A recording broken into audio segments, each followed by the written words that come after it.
Ben Franklin's World is a production of the Omohundro Institute, and production of this episode was made possible by a grant from the Roller Baltimore Foundation of Richmond, Virginia.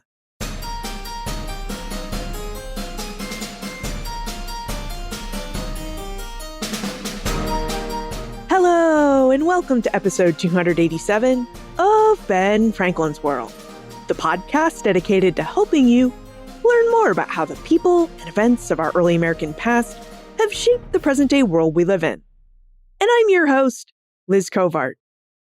How did elections in the United States develop?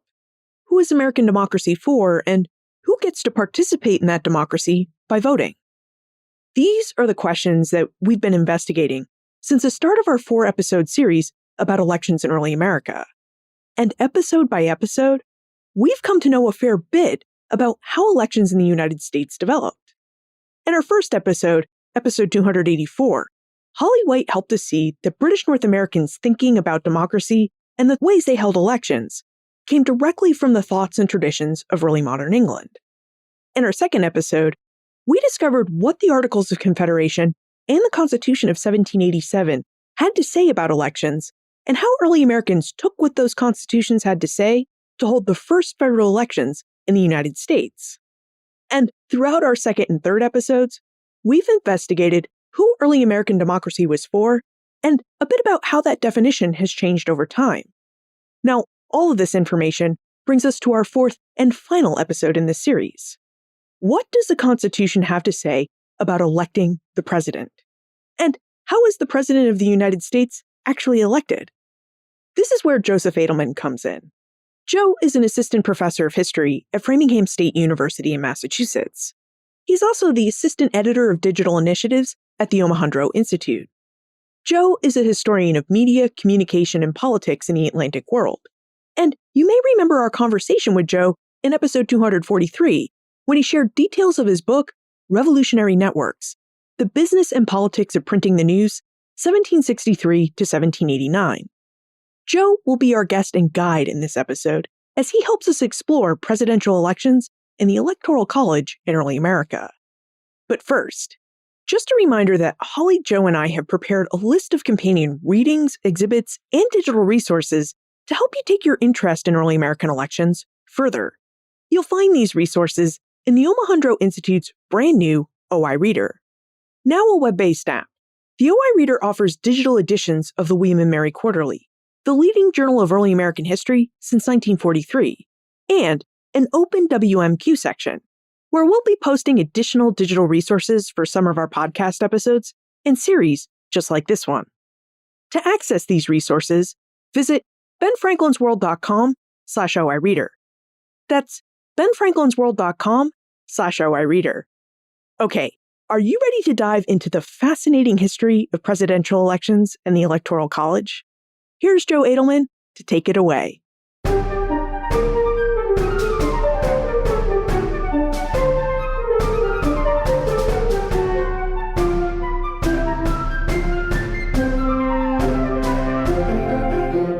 Every 4 years since 1788, the United States has held a presidential election. And every 4 years, Americans have found the process confusing. For most of the elections we've talked about in this series, the winner was determined by counting the votes and figuring out who had earned the most. It's what political scientists call a first-past-the-post system. But the Constitution provides different rules for electing the president. According to Article 2, each state selects a number of electors who cast ballots that pick the president and vice president in an indirect election, the group of people we call the Electoral College. In our world, we recognize it through maps, with states shaded red and blue as analysts discuss electoral math and debate which states' electoral votes might tilt the contest in one direction or the other. News organizations tally the popular vote count too, but as we've seen in multiple recent elections, the person who wins the most votes nationally doesn't necessarily win the election. To make a long story short, if you find the Electoral College a little odd and bewildering, you're not alone. So how did we end up with this system for choosing a chief executive? Why is it more complicated than the process for selecting other officials? And how did that system develop in the early United States into something that looks like the system we employ today. To understand how the presidential election process was designed and how it developed in the early US, we turn first to Alexander Kaczor. Alex is the Matthew W. Sterling Professor of History and Social Policy at Harvard's Kennedy School of Government. He's written several books about voting in elections in the United States. His most recent book, just published in the summer of 2020, is called, appropriately, Why Do We Still Have the Electoral College? Alex, let's start with the basics. According to the Constitution as it was written in 1787, how did the president get elected? The process actually resembled to a remarkable degree the process that we have now, but there were some procedural intricacies that were different. In effect, the president was being chosen by electors that were selected by each state. The number of those electors were equivalent to the number of representatives and senators that each state had. And they would be chosen in a manner to be determined by each state. This is something that is different than the current practice. According to the Constitution, there was no requirement, and there still is no requirement. There was no requirement that a popular election be held. So states chose their electors in a variety of different processes. In some cases, there was a popular election throughout the state. Other cases, there was an election for electors by district. In a number of cases, and this was true throughout the early period, state legislatures chose electors by themselves. Once the electors had been chosen, they then, some weeks later, met in the state capitol to formally cast and certify their votes. The results of those meetings were forwarded to Congress. The votes were opened later and counted and certified in Congress. Many Americans find the role of the Electoral College to be just utterly baffling. And I'm sure you know this from talking about the Electoral College yourself with various groups. Can you help us understand, Alex, why the drafters of the Constitution included these electors as middlemen for selecting the president? I mean, there were a number of features of the Constitution that were compromises. They included the electors in part as a way of leaving some power in the hands of the states. But it was also believed that the people in general, or even state legislators, might not know the different candidates from different parts of the country, but that the elites, it was expected that the electors would be notable people. They would be elite, they would be well educated, better connected, and that they would have greater familiarity with the candidates who could make wiser decisions. There's a certain logic to that, but I'm curious how the delegates in Philadelphia got to the electors as a solution. How did the debates about presidential elections play out in 1787?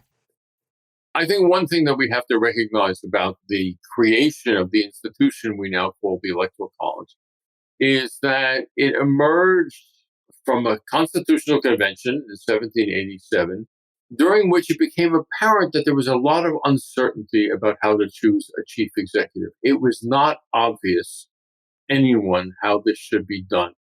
When the delegates to the convention convened in Philadelphia in June, the default position was that Congress should choose the president. After all, they didn't have any real models elsewhere. Under the Articles of Confederation, which was what governed the states at that point, there was no separate executive branch. So they were trying to figure something out. There was a lot of uncertainty about it. And the basic notion was that Congress would choose the president. In the course of the summer, the convention repeatedly had kind of straw votes about this. And repeatedly, those straw votes revealed that the strongest preference was to have Congress choose the president.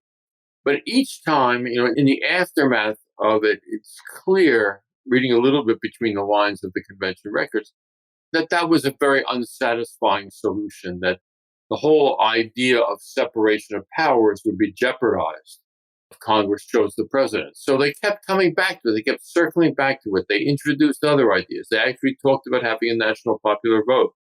James Madison, interestingly, was in favor of that. They talked about having governors choose the president, but they couldn't agree. They kept going around and around. At the end of the summer, and again, Philadelphia is hot in the summer, they were tired. They were nearly done. But one of the items that they had not taken care of, one of them being how to choose the chief executive. So most members of the convention went on vacation and they appointed a committee to stay in Philadelphia, sweat to death and answer this. It's called the Committee of 11, or sometimes referred to as the Committee on Postponed Parts. It was that committee which came up with the idea. And when you look at the evolution of the debates in the convention, one way to understand what the Electoral College is that it's actually a replica of Congress. In other words, the representation from each state is the same as it would be in Congress, which had been decided much earlier in the summer. It was a replica of Congress, but it met only once, had no power to legislate, and thus the separation of powers issues and the potential corruption was not a concern.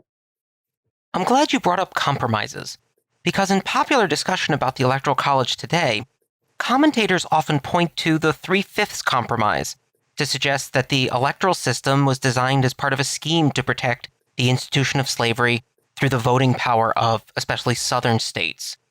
Can you explain, Alex, how these two constitutional provisions interacted in the early United States? Sure. And this is, as you mentioned, a much discussed subject. My own conclusion, and not everyone agrees with this, although my stance here is not idiosyncratic, there are a number of other historians who agree with me, is that the Electoral College was not created to protect slavery or slave owners per se. What happened in the course of the summer was that slavery and the slave states were protected with the 3/5 compromise, as you mentioned, which gave the slave states representation in the House of Representatives, not only for their adult white freemen, but for 3/5 of other people, as they were called, 3/5 of their slaves. That compromise had already been agreed to. It was imported into the design of the Electoral College by the decision to allocate electoral votes in the way that we do. I don't think that it was specific intent of the design of the presidential election system or the Electoral College, but it did, of course, sort of reinforce the extra power that was given to the slave states. In the first two presidential elections, electors chose George Washington unanimously because they saw him as the model of everything a president should be. But after his retirement in 1796, electors were choosing from among a number of political leaders who had relatively equal stature and certainly much less than Washington. Would you tell us about the election of 1796 and how the structure of the Electoral College shaped that election? One thing I think it also should be said in terms of understanding the origins of the institution, that the framers in Philadelphia all knew that Washington was very likely to be the first president. And I think that relaxed them a little bit about the whole notion about getting the design of the institution right. What happens in the 1790s, I mean, we know Washington is this consensus president, and there's not too much doubt and concern about that. But by 1796, first post-Washington election, one very important thing that happened is that political parties were starting to crystallize. The whole design of the system and popular conceptions were that parties ought not exist, should not exist, but they were starting to form, not in full-fledged fashion, but they were starting to form. And those partisan interests play a role in the 1796 election. The other thing that we have to keep in mind about the 1796 election was that at the time, there was no separate balloting for vice president. The way the original Constitution read, the person who got the largest number of electoral votes became president, and the person who got the second largest number became vice president. So turning to the 1796 election, what happens there is that there are two Federalist candidates led by John Adams, and there are also two Republican candidates. It's Jefferson and Aaron Burr. Even though those names hadn't fully crystallized, that was there. But there was a lot of scheming going on, particularly among Federalists. Hamilton did not want Adams to become president. So he schemed to try to have people cast their second votes, which were equal. You didn't identify them as number one and number two, for Pinckney, who was, in many people's minds, the vice presidential candidate. But there was scheming going on back and forth, the ultimate upshot of which was that Adams ends up being elected president, but because of the scheming about electors, Jefferson gets the second largest number of votes. So Adams becomes president and Jefferson becomes vice president. Should also say, in terms of the way the Electoral College affected this, is that during this first decade, and really for several decades thereafter, a lot of the important politicking that was going on was not in the end in the casting of electoral votes, but it was in the races for state legislatures, because the state legislatures would decide how electoral votes would be cast. In other words, they could decide to cast electoral votes by themselves, and they often did. Or they could decide to use either a winner-take-all system, which was then called the general ticket, or districts. And the choices among those had real partisan implications. So you have a lot of this partisan jockeying in every state legislature for a year and a half leading up to the actual casting of electoral votes. And that problem only got worse 4 years later in 1800, when now President John Adams and Vice President Thomas Jefferson were again the leading candidates. Of course, this election famously ended in an Electoral College tie between Thomas Jefferson and not Adams, but Aaron Burr, who was another Democratic Republican like Jefferson, and in this case, a New Yorker. Could you talk about the role of the Electoral College in this election and why the Electoral College failed to determine a president? Let me make a general statement broadly. I think that this was an important institutional design failure. By having the constitutional provision saying that electors will be chosen in such manner as each state shall decide, that was not a firm rule. That was establishing a rule that said that each state could change the rules for every election, and they did. When the 1800 election came around, one of the things that happened famously was that Virginia, which had been strongly choosing electors by districts, Virginia decided instead to use winner take all, to use the general ticket. They did that because Jefferson in 1796 had lost the presidency by only 3 electoral votes, one of which came from a Virginia Federalist.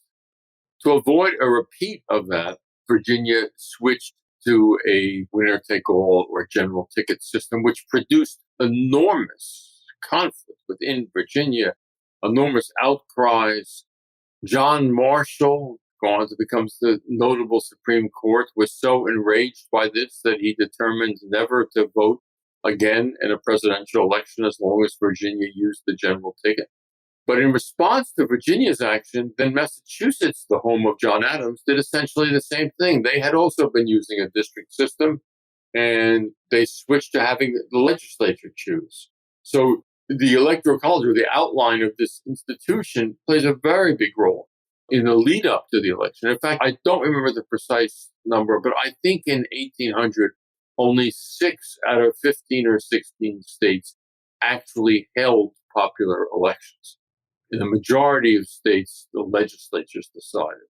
Now, what then happens is that Jefferson and Burr both win a majority of the electoral votes. They have the same number of electoral votes. They're in a situation where it's tied. And thus, according to the Constitution, the election reverted to the House of Representatives. This was what's called the contingent election system. And it went to the House of Representatives, in which each state delegation got 1 vote. Not each member of the House, but each state got 1 vote, which meant and still means that the smallest states would wield as much power as the largest states. And in the House, the situation was really very peculiar because the Republicans, all of whom, or nearly all of whom, believed that Jefferson was their actual presidential candidate, the Republicans controlled 8 state delegations, but they needed 9 to elect Jefferson. And so the outcome was going to be determined in the House by their quite mortal enemies, the Federalists. And it was deadlocked in the House. It was deadlocked through a lot of different ballots. There was talk of significant civil strife and social disorder until finally Delaware's sole member of the House decided that he would abstain and that by doing that, the election would go to Jefferson. That just doesn't seem like it speaks well for how presidential elections were designed in the Constitution. Part of what it says, in terms of our understanding our institutional history, is this system is designed in 1787. And by 1800, it has yielded an electoral crisis of extraordinary proportions, where there's a tie, it goes to the House, determination of preferences in the House is just being done by all sorts of partisanship and personal dislikes. There was a threat that if the deadlock wasn't broken and Congress adjourned, which could have happened, if they continued the deadlock, then there would be no president until Congress reconvened 9 months later. So the system had failed. You mentioned a little earlier that state legislatures had engaged in shenanigans, for lack of a better word, to try to sway electoral votes to one party or the other. And the most striking example of that seems to come from New York. Can you tell us about what happened there? Just how far would politicians go to gain control of electoral votes? Well, what happened in New York was that there was jockeying going on beforehand between the Federalists and the Republicans. The Federalists seemed to be in control of the state, although the state politically was quite divided, but the Federalists seemed to have a majority in the state legislature. And they thus decided that the election would be conducted according to the general ticket. That's to say, all electors would vote for the same person. The Republicans had objected to that. The Republicans introduced a measure in the legislature asking that they choose electors by district, but the Federalist legislature rebuffed that. Then, in a surprise development between that decision and the presidential election, there were state legislative elections, which resulted in a sudden Republican majority in the New York legislature, which, given the presence of winner take all, now meant that the Republicans would win all of New York's electoral votes. Hamilton, who was really the most prolific schemer in all of these presidential elections, just tried to maneuver, really almost subvert procedures in order to get his way. Hamilton then tried to prevail upon John Jay, who was governor of New York, to call the lame duck legislature back into session, the previous legislature, the Federalist nominated legislature, back into session in order to pass a law mandating district elections. Because in that way, the Federalists could still salvage a number of electoral votes in New York, which they could not, according to the general ticket, which is what they had pressed for some months earlier. So Hamilton is pressing Jay to take this extraordinary step to change the agreed upon rules in the election in order to benefit the Federalists. And Jay rebuffs that. And there's a hand-scrawled note on a piece of paper in which he says, something like, making such a decision for partisan purposes would not become me. And so they stick with the rules that were in place. After the election of 1800, many political leaders saw the same problems that you've just identified with the system for electing presidents. Can you talk about some of the reform proposals that members of Congress and others discussed after that election? How did they come to settle on what became the 12th Amendment to the Constitution? Sure. There were two concerns on the minds of many people active in political life after the election of 1800, or these concerns had even been present before. One was referred to as the process of designation, that it appeared to be a mistake to have designed the system so that the person who got the most votes became president and the person who got the second most votes became vice president. And in effect, parties were forming and there were de facto tickets, but they weren't formalized. And there was this problem, the problem that appeared in 1800, which is that if everybody who wanted a particular party voted for the first and second candidates, there would be a tie, and then it would end up in the House, and that seemed pointless. So one of the things that was desired was for designation. And designation, we think of it in retrospect, I think we tend to think of it as tidying up a little bit of a mess that had been created. And it was that, but it was not a mere clerical reconciliation. It was also an acknowledgement of the appearance and growth and probably the endurance of parties, and thus the acknowledgement of the existence of tickets. And that really embodied a different vision of what a presidential election should be. I mean, this benign notion in the original Constitution that, well, the most qualified man, the person who got the most votes, would become president, and the second most qualified man would become vice president. By 1800, it's clear that what needs to be fought out on certain kinds of partisan grounds with tickets. It also diminishes the importance of the vice president in a number of critical ways and diminishes the standing of the vice president. As people pointed out at the time, the vice president with designation became the running mate of the presidential candidate, not the second most qualified person in the country to become president. So that was one concern, was the designation. A second concern, which started out as being just as important and perhaps more important, was to end the jockeying that went on between having the state legislatures choose or having general ticket elections or district elections. They just wanted to stabilize that, and a lot of people wanted to stabilize it with district elections. The large majority of political leaders thought that district elections for electors would be better than the general ticket. So you have these two ideas circulating around starting in 1801 and into 1802. And the upshot of it by the end with the 12th Amendment was that the proposal for district elections got jettisoned or put on the back burner. And the proposal for designation went through, but only in a series of very close votes. There was not unanimous agreement about the 12th Amendment, but it did happen and it was ratified. What happens with the jettisoning of the district proposal, it really has to do with partisan politics also. It had been strongly advocated by some Federalists and many Republicans. Jefferson was a big advocate of districts. Madison was a big advocate of districts. And so were many others. That was particularly strong in the late 1790s when it looked like the Republicans were maybe a minority party. By the congressional elections of 1802, it looked like the Republicans were actually a majority party. Not only was Jefferson president, but Congress was controlled by the Republicans. In that circumstance, I'm looking ahead to the election of 1804, winner take all looked pretty good to the Republicans. And they had less interest in changing the system to a district system, which might allow the Federalists to pick up more votes. So a lot of Republican leaders backed off their support of district elections.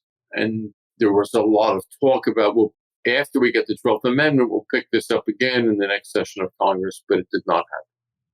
But it turns out that that wasn't the end of attempts to try to change the electoral system in the early U.S. Can you talk about some of the reform proposals that were made in the 1810s and 1820s?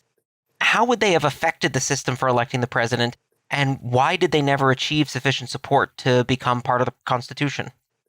The years between roughly 1812 and 1826 constituted the period, or at least one of two periods perhaps, of the greatest political concern about the Electoral College system and the electoral system, and the most strenuous efforts to reform it.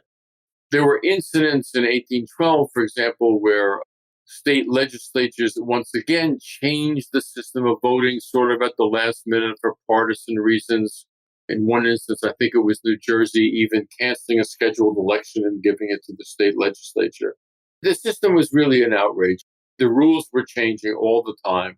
Different states were having different kinds of elections or using different methods to choose electors.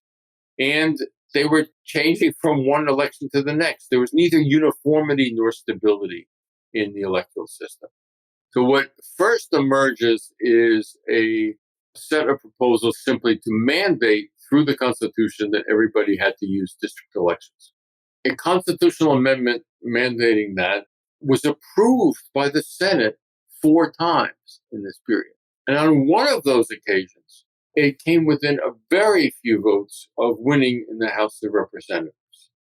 Now, why did it do less well in the House? I think the best I can do to answer that is to say that there was some reluctance in the large states to give up winner take all or the general ticket, because winner take all gave a lot of clout to large states which had big blocks of electoral votes.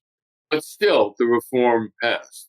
What then happens, and thinking about this starts to change in the late teens and it continues into the 1820s, was that representatives of the large states, as well as other critics of the system, also start looking at the contingent election system, which had produced such a mess in 1800 and which seemed so unwieldy and in some sense so undemocratic in 1800.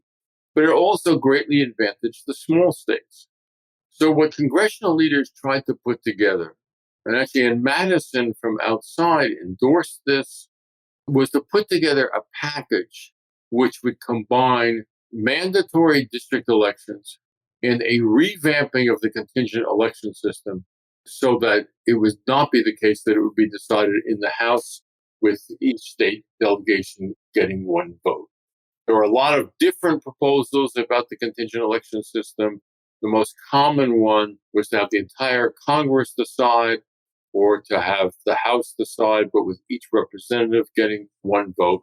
The idea here was to forge a new, updated compromise between large states and small states.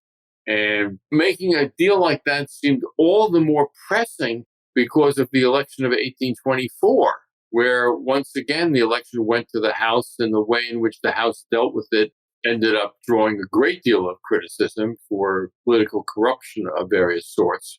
But they were never able to quite put together the deal to do both parts of this package, district elections and getting rid of the contingent package. In 1826, the House of Representatives votes by a very, very large vote. It's quite remarkable that it wants to get rid of its power to decide congressional elections. They want to strip away from their own body, from the House of Representatives, the power to decide presidential elections. But then they couldn't get agreement at that point on a district elections proposal. So you have these two things which were both very much in need of reform, people working towards putting together a package, and it never quite came together, although it got very close. The men who wrote the Constitution knew that the system for electing the president was imperfect, and representatives in the early Congresses agreed as they worked on reform proposals. But in the decades after the 12th Amendment was ratified, no additional reforms were adopted, even though members of Congress and others proposed numerous ideas for how to improve the election process. As Alex explained, that doesn't mean that reforms have been unpopular. The bar for amending the Constitution is very high. First, 2/3 of each House of Congress must vote in favor of sending an amendment to the states, and then 3/4 of the state legislatures must approve ratification. And that's the easier path. As a result, the system for electing the president has persisted largely intact for over 2 centuries, even as the nation has grown and changed dramatically. Now that we've discussed the Electoral College in focus, we should shift our view. At several points, Alex mentioned that partisan politics played a key role in determining how early presidential elections took place. Frank Cogliano can help us explore that world of partisan politics to situate the Electoral College in the broader political culture of the early United States. Frank is Professor of American History at the University of Edinburgh. He's the author of several books on politics and culture in the early United States, including most recently, Emperor of Liberty, Thomas Jefferson's Foreign Policy, which he discussed with Liz in episode 131. He's also the co-host of his own American history podcast, The Whiskey Rebellion. Frank will help us see presidential elections within the context of America's first political parties. And we'll speak with Frank right after Liz tells us about our episode sponsor. As Joe and Alex have helped us to see, there seems to have always been a fair amount of confusion about how the President of the United States is elected. And hopefully our forthcoming conversation with Joe and Frank Cogliano about the election of 1800 can help us make more sense of this difficult system.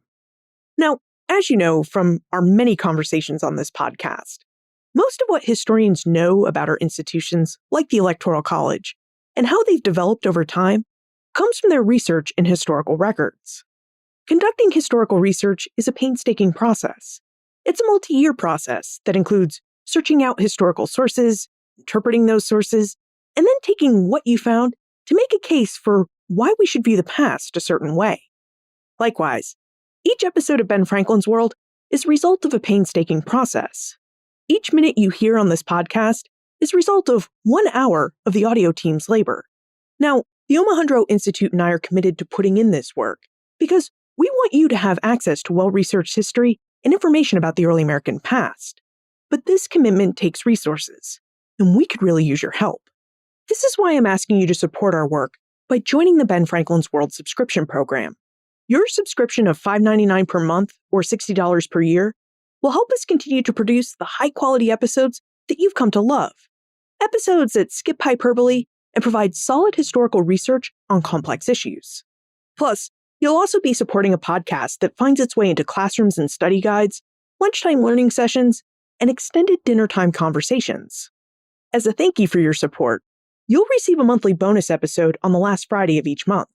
And you'll never have your episodes interrupted again with ads like this one. So please become a subscriber. Join our subscription program, benfranklinsworld.com/subscribe, and help us continue to bring exciting new historical scholarship right to your ears. Join us at benfranklinsworld.com/subscribe. Most Americans today are familiar with politics operating through a two-party system. In fact, it seems ingrained in American society. But the Constitution doesn't mention parties at all as part of the system of government. And one of the assumptions that the Constitution's framers made when they were drafting the document was that national political parties wouldn't develop. Frank, can you discuss why the framers thought that? Why did they think that the American political system would operate without parties? Sure, and this is an interesting question, Joe. It's an important question, if only because it's a nice reminder for people who are inclined to see the Constitution as sacred writ, that the people who framed it got something spectacularly wrong. And this is a good example of that. So the framers of the Constitution believed that there would be no political parties in the early United States because politicians would be selfless and virtuous, and therefore there wouldn't be competing interests that would coalesce into parties. They had an example right before their eyes, of course, which was the British Constitution and the British political system, which did have political factions and parties. But they believed that they had created a system that would be premised on selflessness and virtue and self-sacrifice on the part of political office holders, and that those people would not act in such a way that would result in the emergence and the evolution of political parties. You know, we ascribe all sorts of wisdom to the founders and so on and the framers of the Constitution, but in this particular respect, they simply misread what was going on around them. One thing they did have in the room with them was George Washington. And I always tell my students this, that in the process of drafting the Constitution, the framers looked at the front of the room where Washington was presiding over the convention, and they all assumed that he was going to be elected the first president. Part of the reason for that, I think, was because he represented a model of leadership that they knew of as a patriot king. Can you help us understand that concept, Frank? And can you talk a little bit about what the framers saw in Washington, what qualities they saw in him as the first president? Yeah, I agree with you completely on this, Joe, and I say the same thing to my students. They know who the president's going to be when they're designing the presidency in the Constitutional Convention. There's no doubt about that. There's only one choice, and as you say, he was elected unanimously in the Electoral College twice. Washington's standing in that generation is kind of beyond question, and he is the model for patriotic leadership. And, you know, the Patriot King is a good image. To some extent, they replace one George with another, but this George is even better than the other one, right? In fact, George III is reputed to have said when Washington retired, the notion that he voluntarily gave up power, if he did that, he's the greatest man who ever lived. And so Washington's reputation is so powerful, and his reputation for kind of probity is so powerful that they're willing to invest the presidency with significant power under the Constitution, perhaps greater power than they would have otherwise, because he's the model. He's not a theoretical model. He's the model. He's sitting right there in the room. That will create problems otherwise, however, because, of course, Washington is not immortal and Washington serves his 2 terms. And then we see that, it's not surprising the disputes start in 1796 and 1800 and beyond once mere mortals are competing for the presidency. So Washington as patriot king image is really important and powerful, both for the establishment of the presidency within the Constitution or the way it's drafted for the Constitution, but also, I think, for establishing the legitimacy of the new government. Remember, the Constitution should not necessarily have endured. I mean, we see it now as, it's 240 years old and it's sacred writ and all this kind of nonsense. The previous Constitution, the Articles of Confederation, lasted 13 years from drafting 1776 to 1789 when it was supplanted. It wasn't ratified till 1781. There's a huge amount of experimentation with constitution making during the Revolutionary era. Nobody thought this would necessarily last. And the esteem with which Americans held Washington and Washington's gravitas is so important in giving the new government and the new Constitution legitimacy that it is going to shape what follows. And we end up with a sort of declension narrative where everything after Washington is seen as somehow, a failure, or somehow the people who follow him, and poor John Adams feels this, just simply aren't up to the task. So the Patriot King image cuts both ways. It probably works very well for Washington and certainly for giving the Constitution legitimacy, but it does make it difficult for his successors. In other words, Washington's presence at the convention seems to have led the framers to think that they could avoid some of the partisanship that they saw going on in Britain. Elsewhere in the constitutional structure, were there ways that the government was designed that the framers thought would help them avoid those kinds of partisan factions that they saw and knew about from their understanding of British politics? I think separating, as you know, and as most listeners will know, the United States does not have a parliamentary system. Under its constitution, it has a presidential system. And so the election of the president is not elected from among the members of Congress the way he or she would be in a parliamentary system, as the prime minister in the UK, where I am presently, is selected from among the members of parliament. That's not what happens under the US Constitution. And it was designed deliberately to separate the executive from the legislature. And I think one of the intentions of that was to forestall the emergence of political parties and factions. I mean, of course, that has had unforeseen consequences because it means occasionally in our system, which quickly developed political parties, you can have a president of one party and the legislature or the House or Senate dominated by a different political party. But the separation of those two in the Constitution, I think in part was meant to forestall the emergence of political parties. But of course, as it turns out, they failed in that project. So to better understand how the political parties developed and how that development affected the Electoral College and presidential elections, it would help to step back for a second and talk about where the political parties come from. So, Frank, can you give us a very brief introduction to the origins of the Federalists and the Democratic Republicans? As you well know, the nomenclature here and the evolution of it is a complicated one because originally the Federalists were those who supported the Constitution during the ratifying debates over that document, and they quite cleverly designated their opponents anti-Federalist.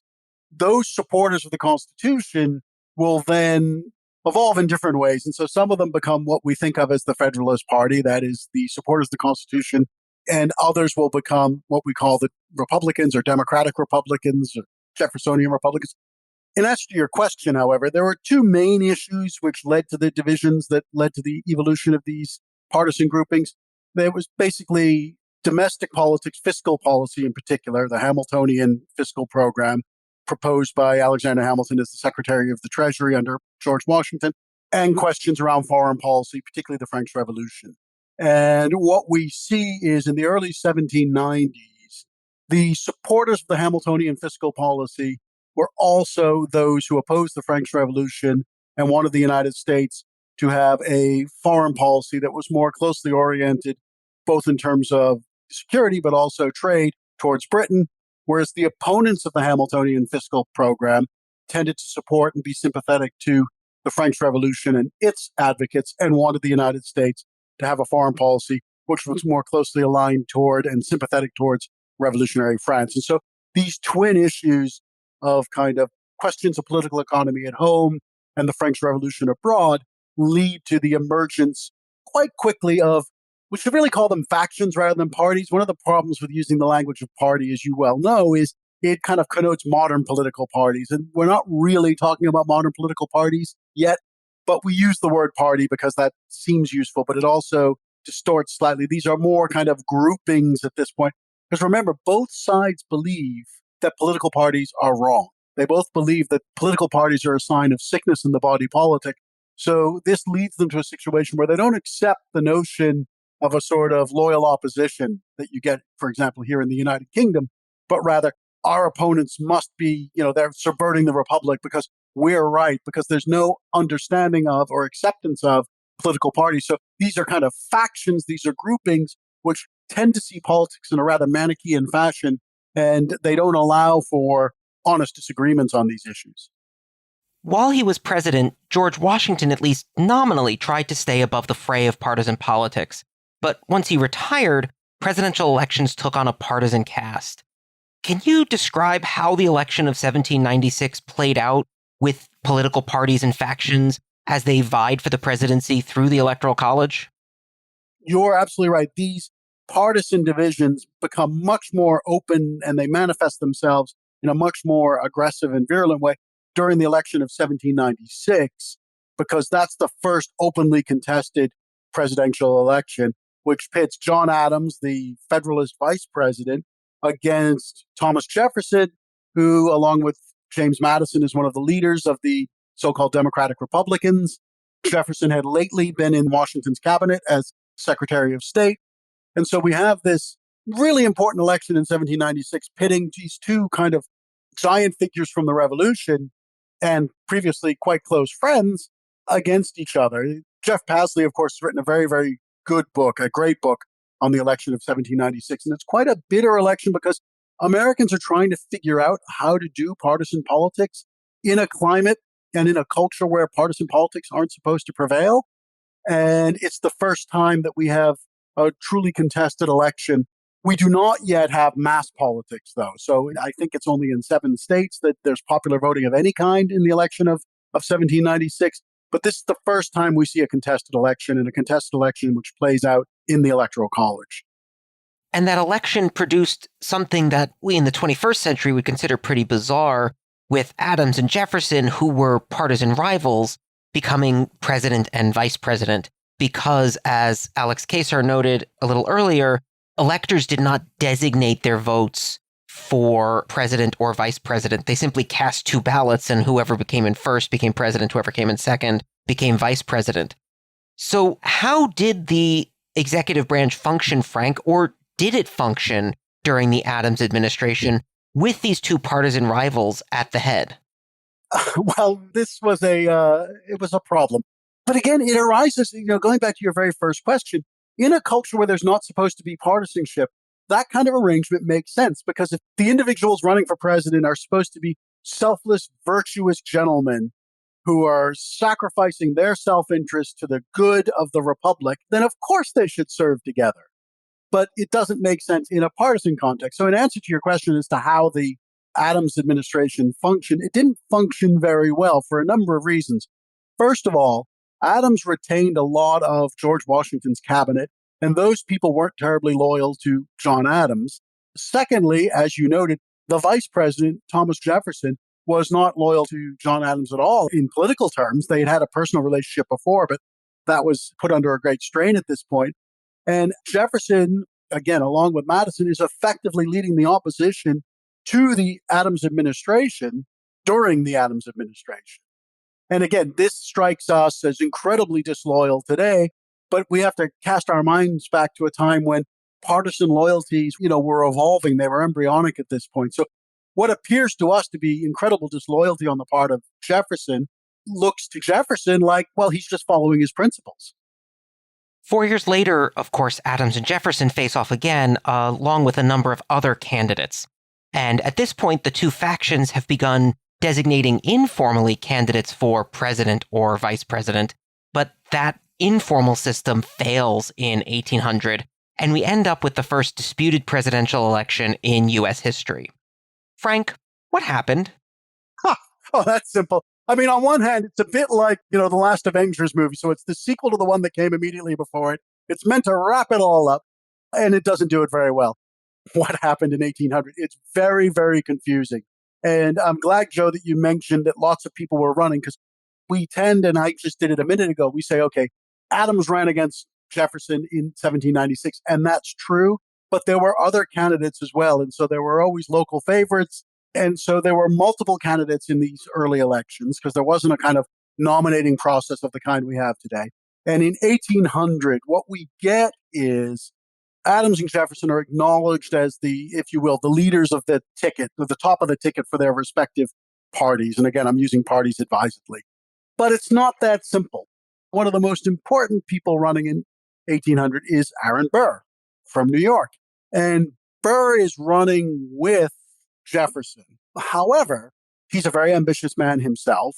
And it turns out the Jeffersonian Republicans have much more party discipline than the Federalists do. So in the Electoral College, once the first round of voting, as it were, is done, Jefferson and Burr end up on the same number of electoral votes. So Adams loses the election. There's no question of that. But then we've got a situation where the two people running on behalf of the Democratic Republicans actually have the same number of votes in the Electoral College. Now, the Electoral College, as it was originally designed, has a way to address this, which is the election would then go to the House of Representatives to be sorted out.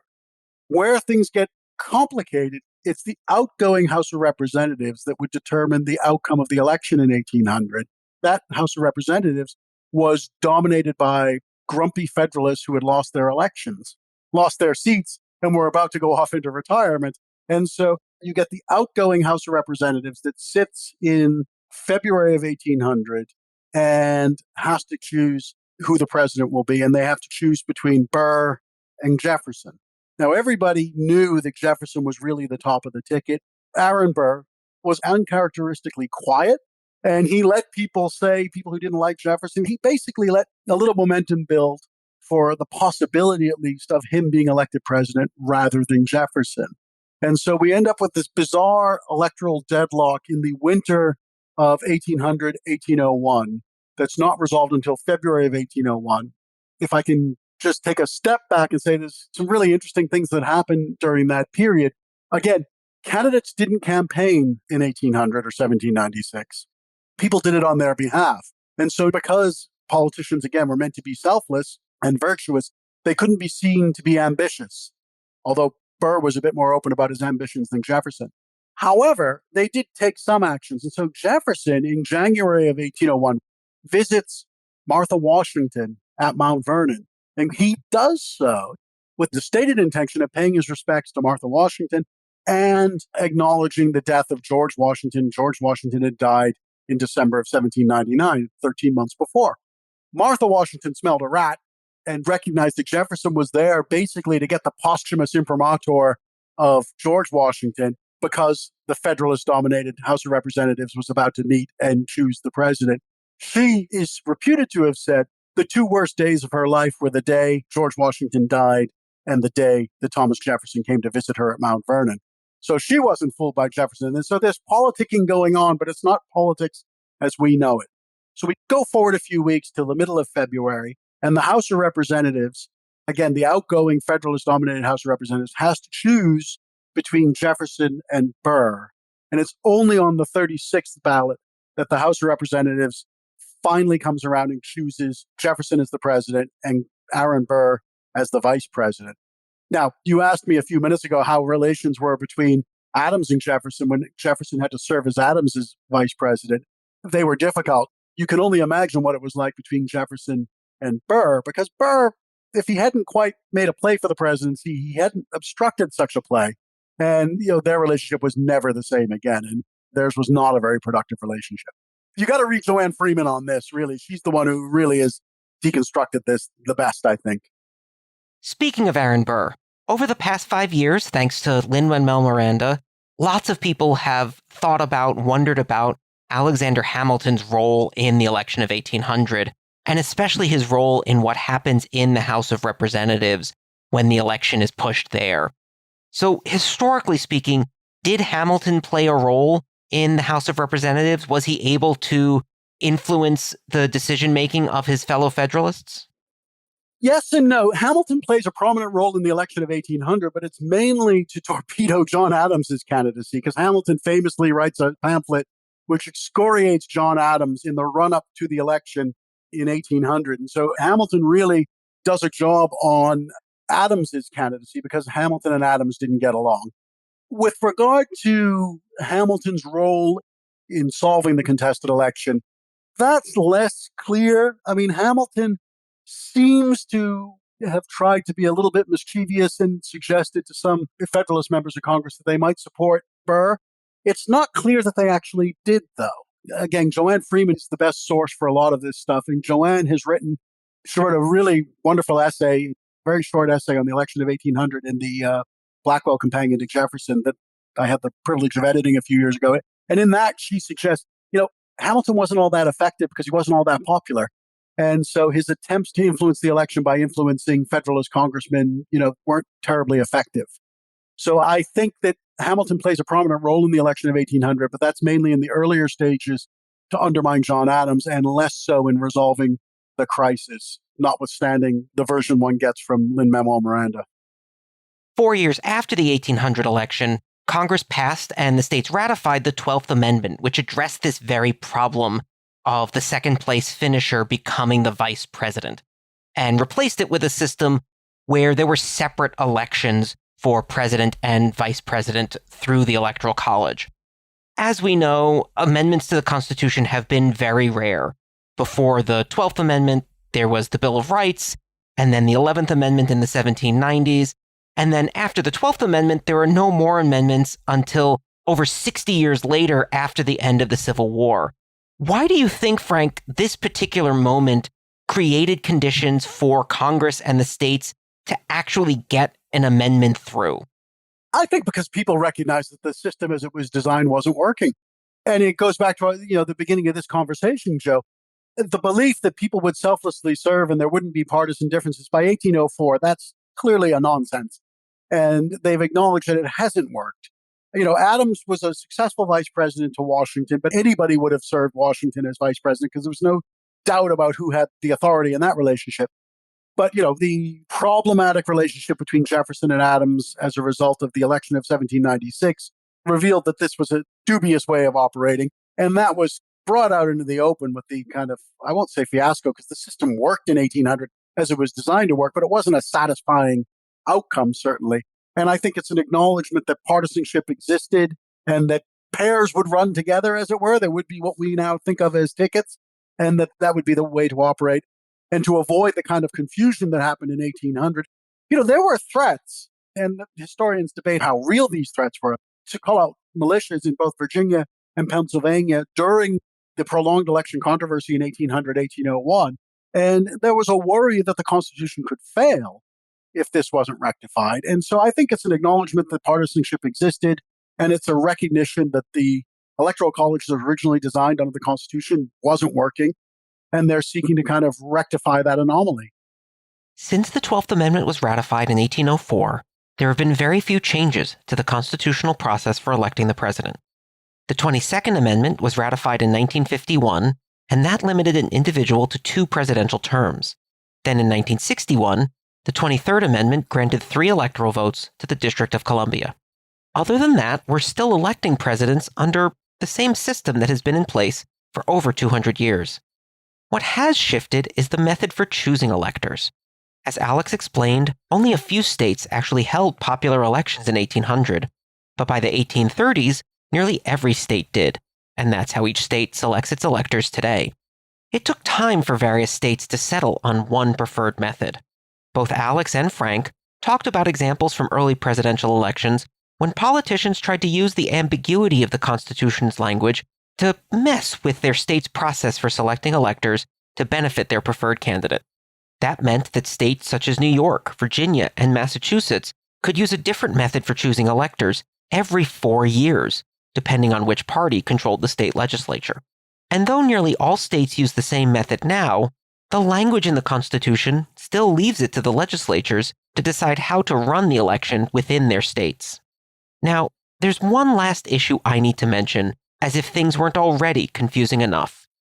See, we've been talking about the Electoral College as if it's a real institution, but it turns out it's not. We use the term to describe the electors who pick the president, but the Electoral College never actually meets as a full group, because the electors cast ballots in their own state capitals. And as it turns out, the Constitution never mentions a college or any other entity, just the electors. In fact, the term only came into wide use, as Alex explains in his book, to describe the whole group of electors in the early 20th century. Whatever we call it, the system for electing the president and vice president remains, for now anyway, both indirect and a little confusing. But hopefully our guest historians, Alex Kesar and Frank Cogliano, have helped clear up the process of how it came to be. Thanks for listening. And thank you, Joe, for that fascinating investigation. You'll find more information about Joe, his guests, Alexander Kesar and Frank Cogliano, plus notes and links for everything we talked about today on the show notes page. benfranklinsworld.com/287. If you don't want this series to end, please remember that Holly, Joe, and I have created a resource list so that you can take your interest in early American elections further with companion readings, museum exhibits, and digital projects. You'll find this resource guide at benfranklinsworld.com/OIReader. Now, if you did enjoy this series, please tell your friends and family about it. Word of mouth recommendations are the best way for podcasts to find new listeners. Production assistance for this podcast comes from the Omohundro Institute's digital audio team: Joseph Edelman, Martha Howard, Holly White, Karen Wolf, and Peyton Young. Breakmaster Cylinder composed our custom theme music. Finally, we'll be back in 2 weeks with a brand new episode of Ben Franklin's World. And from there, we'll return to our every other week publication schedule until we have another series to share with you. Ben Franklin's World is a production of the Omohundro Institute, and production of this episode was made possible by a grant from the Roller Baltimore Foundation of Richmond, Virginia.